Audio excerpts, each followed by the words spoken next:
देखिए बहुत से इन्वेस्टर्स ऐसे हैं जो एक्स अमाउंट इन्वेस्ट करते हैं रियल एस्टेट में and they sleep on it कि 5 साल 10 साल बाद खोल के देखेंगे, पर इन इन्वेस्टर्स की परसेंटेज बहुत कम है। आपको ये तो पता है कि मुझे जीएसटी देना है, आपको ये तो पता है मुझे कैपिटल गेन देना है, आपको ये तो पता है मुझे स्टैम्प ड्यूटी देनी है, पर आपको ये नहीं पता कि what is the benefit of tax efficiency. इसीलिए मैं बोल रहा हूँ कि आपको कुछ पार्ट अपना ऐसी प्रॉपर्टीज में जरूर इन्वेस्ट करना चाहिए जो आपको एक रेगुलर रेंटल रिटर्न दें, सो दैट आपको ऐसा ना लगे कि आपके पैसे बिल्कुल डेड पड़े हुए हैं। तो अगर हम बात करें गुड़गांव की, तो पिछले 7-8 साल में जिन्होंने भी एक्सटेंशन पे या फिर द्वारका एक्सप्रेस वे पे इन्वेस्ट किया, उन्होंने अच्छा खासा पैसा बनाया। आपका पोर्टफोलियो जो है इतना हेल्दी होना चाहिए कि अगर आपको कभी पैसे की जरूरत है तो आपके पास ऐसी प्रॉपर्टीज हैं जो इमीडिएटली लिक्विडेट होती हैं। हेलो फ्रेंड्स, मैं करंजन प्रीमियम रियल्टी इंफ्रा से। आज की वीडियो में हम बात करेंगे what is the importance of diverse portfolio in real estate. जैसा कि आप सब जानते हैं कि कोई भी इन्वेस्टमेंट इंडस्ट्री जो है वो एक साइक्लिक मार्केट है, अप भी जाएगी डाउन भी आएगी और लंबे पीरियड के लिए कांस्टेंट भी होगी।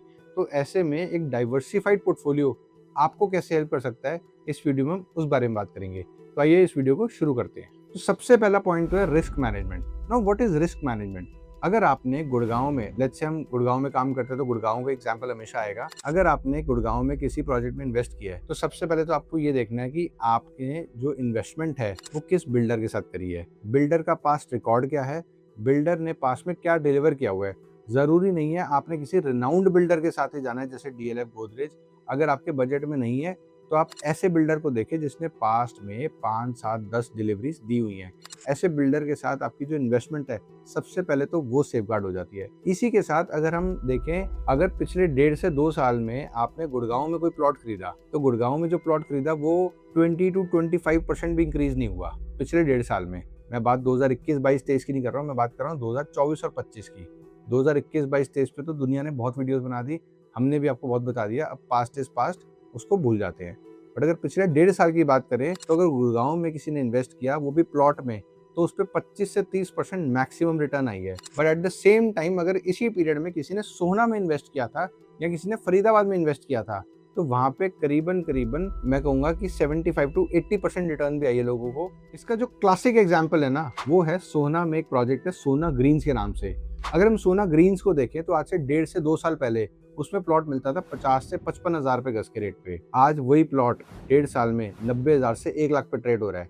तो जिस भी समझदार इन्वेस्टर ने अपने पैसे को समय के साथ डाइवर्सिफाई किया और सोना में इन्वेस्ट किया तो उसने अच्छा रिटर्न बनाया। ऐसे ही अगर गुड़गांव में भी इन्वेस्ट करना है, बहुत से लोग होते हैं कि मुझे सोना जी जाना, मुझे फरीदाबाद भी जाना। अगर गुड़गांव में भी इन्वेस्ट करना है तो गुड़गांव में भी आपको ये देखना है कि कब कमर्शियल की मार्केट चल रही है, कब रेजिडेंशियल की।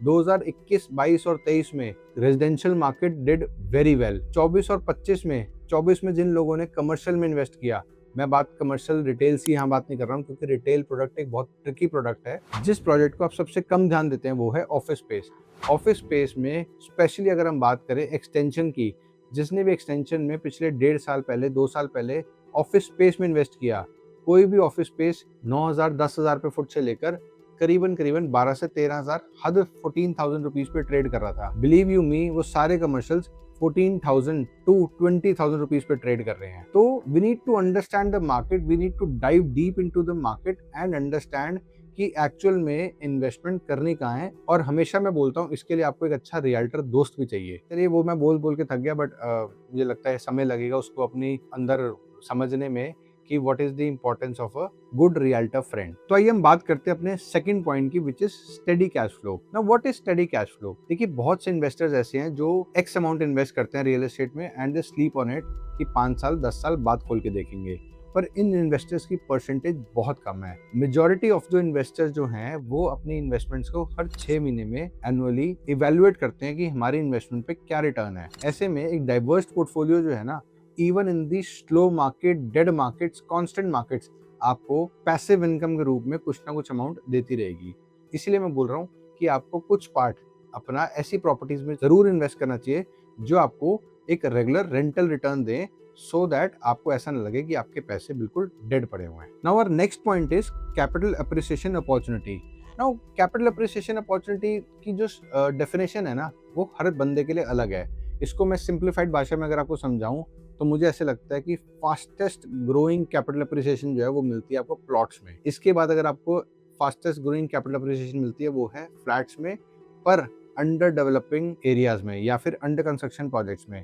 अगर किसी एरिया को, अगर हम बात करें गुड़गांव की, तो पिछले 7-8 साल में जिन्होंने भी एक्सटेंशन पे या फिर द्वारका एक्सप्रेस वे पे इन्वेस्ट किया, उन्होंने अच्छा खासा पैसा बनाया।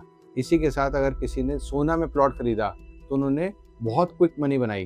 तो आपको ये सोचना ज़रूरी है कि आपकी जो इन्वेस्टमेंट है उसको आपने किस तरीके से डिवाइड करना है, सो दैट आपको एक अच्छी एप्रिसिएशन और एक कांस्टेंट रिटर्न मिलता रहे। इसी से मिलता हुआ मैं आपको एक बहुत इंपॉर्टेंट पॉइंट डिस्कस करना चाहता हूँ आपसे, कि ऐसा नहीं है कि एक डाइवर्स पोर्टफोलियो आपको सिर्फ और सिर्फ रिस्क मैनेजमेंट या फिर कैपिटल अप्रिसिएशन में हेल्प करता है। ये आपको इमीडिएट लिक्विडिटी में भी हेल्प करता है। बहुत से लोग आज भी ऐसा सोचते हैं कि रियल एस्टेट इज नॉट लिक्विडेबल, या फिर ऐसा नहीं है कि हमेशा लिक्विड हो जाएगा। अब ये इनटैंजिबल एसेट्स जो है, जो हम बात करते हैं स्टॉक्स की, स्टॉक्स में लोग क्यों इन्वेस्ट करते हैं? उनको लगता है कि बटन दबाया, अकाउंट में अपना पैसा आ गया। ऐसे ही अगर स्मार्टली रियल एस्टेट में इन्वेस्ट करोगे तो रियल एस्टेट में भी ऐसी ऑप्शंस आपको मिलेंगी। आपका पोर्टफोलियो जो है इतना हेल्दी होना चाहिए कि अगर आपको कभी पैसे की जरूरत है तो आपके पास ऐसी प्रॉपर्टीज हैं जो इमीडिएटली लिक्विडेट होती हैं। Why I compare this with stocks? Stocks ना एक ऐसी इन्वेस्टमेंट है जो आपके कंट्रोल में नहीं है। कंट्रोल में मतलब you don't know what is gonna happen next.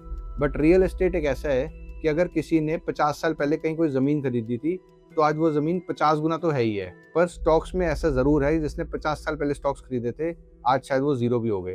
तो ऐसे में आपको देखना ज़रूरी है कि आप कहाँ इन्वेस्ट कर रहे हो और किस तरह की प्रॉपर्टीज़ में इन्वेस्ट कर रहे हो, so that you can maintain your liquidity very well. और जैसा कि मैंने आपको बताया कि रियल एस्टेट मार्केट या फिर कोई भी इन्वेस्टमेंट मार्केट एक साइक्लिक इंडस्ट्री है, तो ऐसे में जो मार्केट के अप्स एंड डाउन्स हैं या कांस्टेंट डेड पीरियड्स हैं, आपको ये ध्यान देना बहुत ज़रूरी है कि जो इन्फ्लेशन है, आप ऐसा ना हो कोई इन्वेस्टमेंट करके इन्फ्लेशन से भी पीछे रह जाओ। तो you have to take care of this very well, जो तभी हो सकता है जब आप एक अच्छे रियल्टर के साथ कनेक्टेड हैं या फिर आपके पास एक अच्छा एडवाइजर है जो आपको सही समय पे बताए कि आपने कौन सी मार्केट में इन्वेस्ट करना है, which are the upcoming markets, which are the undervalued markets, जहाँ पे आप अपनी इन्वेस्टमेंट्स प्लान कर सकते हो। एंड वेरी इंपॉर्टेंट, जिसके बारे में 90% इन्वेस्टर्स को पता ही नहीं है।